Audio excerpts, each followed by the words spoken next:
gënjetohemi. Mirë se erdhët në një episod të ri. Tani, në këtë video do flasim për muajin e 7, javët që përfshihen në muajin e 7. Tek episodi i fundit kemi diskutuar për muajin e 6 praktikisht. Kemi arritur deri në javën e 26. Tani do futemi në javën e 27. Varet se llogarisin, por unë do ta filloj nga java 27 deri në javën e 30, edhe jemi zyrtarisht në trimestrin e fundit. Nga një anë shumë të lumtur, apo nga një anë na filluan hallet përsëri. Gjithsesi duhet jemi shumë të lumtura që kemi arritur këtë javën. Jemi futur në muajin e 7, që nga java e 24 shanset kemi thënë për bebin të mbijetoj janë fillojnë të jenë më të mira, por që gjithsesi në muajin e 7 ka plot beba që kanë lindur në muajin e 7 edhe ja kanë dalë. Si nëse bebi do linte në këtë javë, normalisht do kishte nevojë për asistencë mjekësore. Tani do shkojmë që të shikojmë frutin, edhe unë e shikoj tek ditari që më ka dhuruar Marinela. Nëse doni ta porositni në Instagram, kërkoni Marinela Mamia dhe do ta gjeni. Tani, baby jon është sa një lule lakër. Shikoni, një lule lakër. Tani pesha e bebit është rreth 1 kilogram. Gjithmonë ju a them dhe ju a përsëris që janë vetëm disa matje, disa të dhëna aproksimative, nuk janë eksakte, që kështu nëse ju keni shkuar te ginekologja ju ka thënë një peshë tjetër, mos u shqetësoni sepse çdo fëmijë tani ka peshën e vet, nuk duhet të jetë precize. Se pjesën më të madhe të kohës bebat flejnë gjumë, tani kanë atë aftësinë që t'i hapin syt, madje kanë edhe reagime në qoftë se i bie drita e diellit. Për shembull, unë e vëre edhe kur për shembull jam tani në diell, e hap bluzën në diell, edhe në qoftë se bebusha ime po lëviz, fshihet sepse drita e ndikon drita, domethënë kur shikon dritë, ndikon edhe spostohet. Është për të habitur. Si gjithmonë të them 2 fjalë për mamin. Tani gjë e parë që e kam vënë re edhe unë është memoria motrat e mia ju le. Është ajo që thon mom brain. Praktikisht nuk jemi shumë mirë me memorien. Tani edhe shtimi i peshës duket, fillon edhe rëndesa.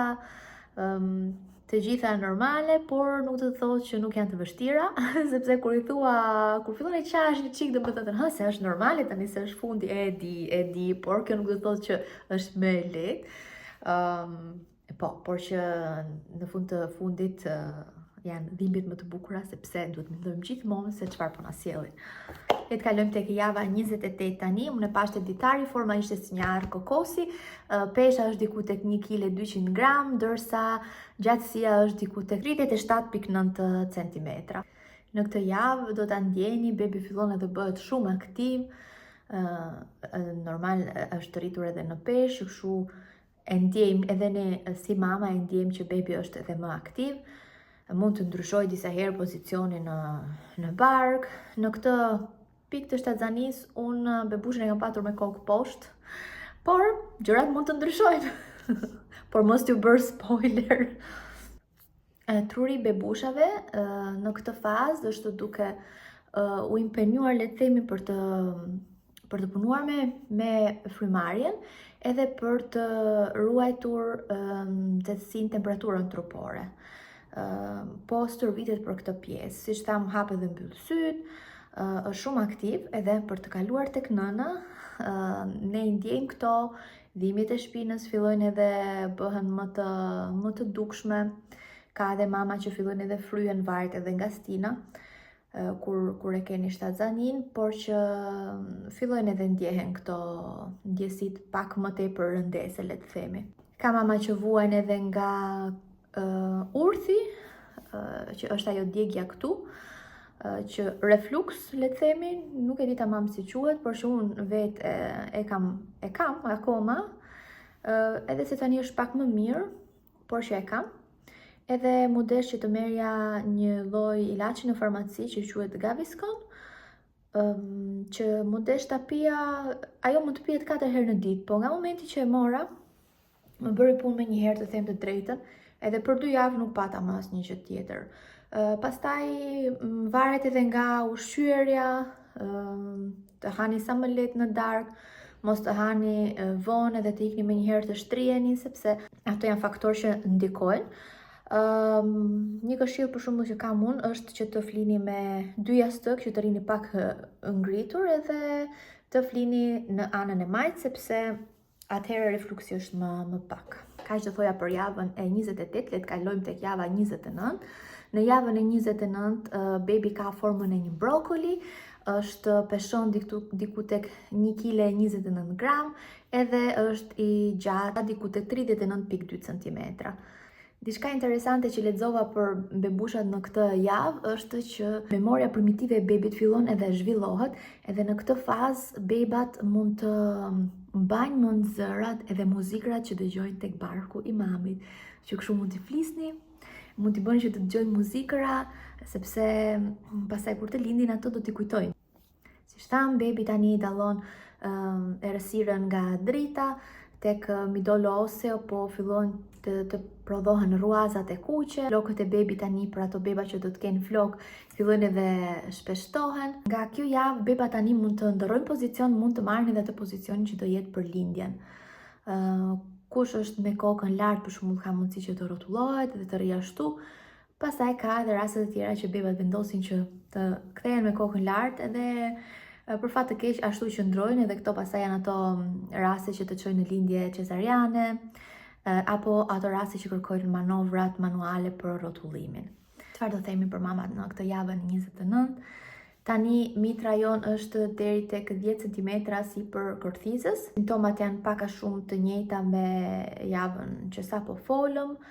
Tani mund të vini re që gjiri ka filluar që të mbledhi kulloshtrën, dhe kjo është më se normale, sepse ka disa mama për shembull që mund të thonë wow, çfarë po ndodh, por që kjo është më se normale, përkundrazi, si po thoj Anci, është një gjë shumë e mirë. Kam cekur pak edhe tek video e herës së kaluar, nëse keni simptoma për shembull si fryrje të menjëhershme, dhimbje koke, dhimbje le të themi në krahun e djathtë afër stomakut, duhet shkoni më njëherë të kontrolloni, sepse mund të jetë një shenjë jo e mirë për atë që është preeklamsia.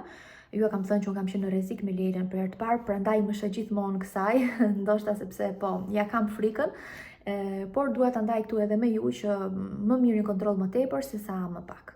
Në përgjithësi fryrjet janë normale në shtatzani, por kur janë kështu të menjëhershme për shembull dhe të lidhura me këto simptomat e tjera, është mirë një kontroll më tepër, gjithashtu edhe tensioni i lartë është simptom e këtyre. Gjithmonë një kontroll më tepër se sa një më pak. Një këshill tjetër që mund t'ju jap për këtë fazë është të konsumoni ushqime me omega 3, sepse janë shumë të rëndësishme për zhvillimin e trurit të bebit ton, që në këtë fazë është on top, le të themi. Do kalojmë tek java e 30 dhe në javën e 30, kjo më duket tamam si një lakër mua. Kjo është një lakër. Në javën e 30, bebi jon është si një lakër. Ma se kemi, bebi është rreth tek 1,55 kg, ndërsa si centimetra është 40,3, varet gjithmonë. Dhe nga tani rregulli pak a shumë është që bebat fillojnë edhe marrin diku tek 250 gram për çdo javë. Tani ka beba që marrin më pak, ka beba që marrin ndoshta edhe më shumë, por që si rregullore e përgjithshme thuhet që marrin diku tek 250 gram deri në momentin e lindjes. Megjithse mushkëritë e bebit janë ato të fundit që zhvillohen, në fakt për shembull për ato mama që lindin, ka rrezik të lindin para kohe ose prematur, i bëhet ajo gjilpëra për pjekjen e mushkërive thuhet, sepse mushkëritë pikërisht janë ato që janë gati të fundit. Bebi jon punon gjithë kohën me mushkëri dhe bën ato ushtrimet për frymarrjen. Gjatë gjithë kohës ushtrohet për këtë gjë, që kur të dali të jetë gati për të bërë frymarrjen e parë jashtë barkut të mamit. Veç mushkërive, normalisht është një zhvillim i përgjithshëm, por që edhe kockat fillojnë edhe forcohen më tepër, sepse janë ato që do të mbajnë strukturën e bebit. Megjithse kockat e kokës për shembull janë ato që mbeten më mobile, le të themi, sepse sidomos kur ka një lindje natyrale, ato spostohen që të kalojnë në kanalin e lindjes, le të themi. Çfarë ndodh me ne mamat ndërkohë? Mitra jon tani është diku tek 11 cm e gjysëm sipër kërthizës. Ndihemi të lodhura sepse netet janë jo me gjumë të mirë, zgjohemi 1.000.000 herë për të shkuar në tualet. Tani verifikohen edhe ato që quhen kontraksionet e Braxton Hicks, që është kur barku juaj bëhet i fortë, nuk duhet të jenë të dhimbshme ose është diçka shumë e lehtë, por për disa minuta, sekonda, minuta, barku juaj bëhet shumë i fortë edhe pastaj ajo kalon. To janë ato kontraksionet e provës, janë nëse normale, nëse keni për herë të parë mos u tremni. Unë seriozisht s'kam pas gjatë gjithë kohës nga këto kontraksionet, por janë totalisht normale. Pastaj nga ana psikologjike dohet ta prekja pak këtë pjesë, edhe ajo ndikon sepse nuk bëjmë rehat natën, jemi më të lodhura, hormonet bëjnë të veten, që kështu po, i lutemi atyre njerëzve që janë rreth nesh të kenë pak më shumë durim sepse kemi plot ciklete. Kjo është diçka që unë nuk e prek, edhe se tek aplikacioni në fakt është, por unë i bëj gjithmonë skip asaj pjesës.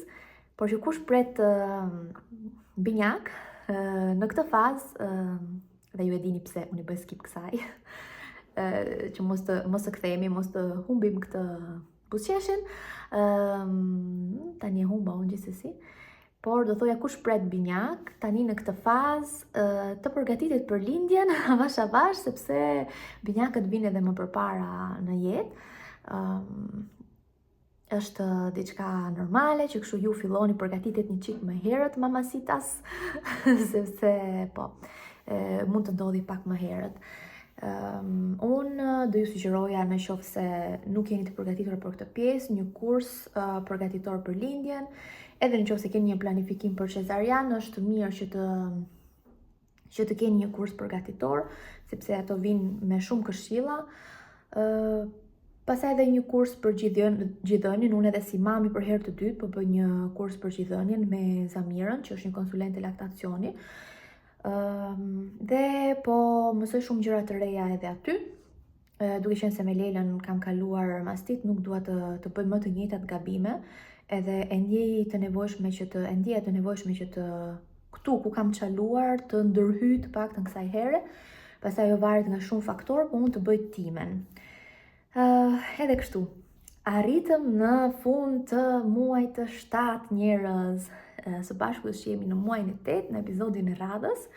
Unë ju uroj shumë shëndet të gjithë juve mamave që jeni në pritje, ju që përshikoni videot për kuriozitet dhe jeni në kërkim të një bebi, ju aplësov Zoti sa më parë kur t'ju doj zemra dëshirën tuaj, edhe ju të tjerë që i keni, t'ju aruaj Zoti, edhe po, ne do të shihemi në episodin e radhës, do mundohem t'i bëj shpejt e shpejt se edhe mua po m'afrohet dita dhe ndonjëherë them, o bo, do arriti mbaroj, se i marr pak me përtesë, edhe sepse sinqerisht më shijojnë shumë këto episode, bisedat me ju, më duket sikur po bëj muhabet me një shoqe dhe po flasim për shtatzanin, sepse unë kur isha shtatzan me Lelën sidomos, rrija edhe kërkoja 100 video në 100 gjithë gjuhët që unë kuptoja. Shqip nuk kam gjetur të them drejtën, ndoshta ka, po anglisht, frëngjisht, gjermanisht, italisht, rrija i gjoja gjitha dhe se përsërisnin po të njëjtat edhe përsërisnin po të njëjtat informacione, unë prapë kisha dëshirë të gjoja se çfarë do ndodhte javë pas jave. Po e mbyll këtu, ju uroj shumë shëndet edhe do shihemi në episodin e radhës. Paqim!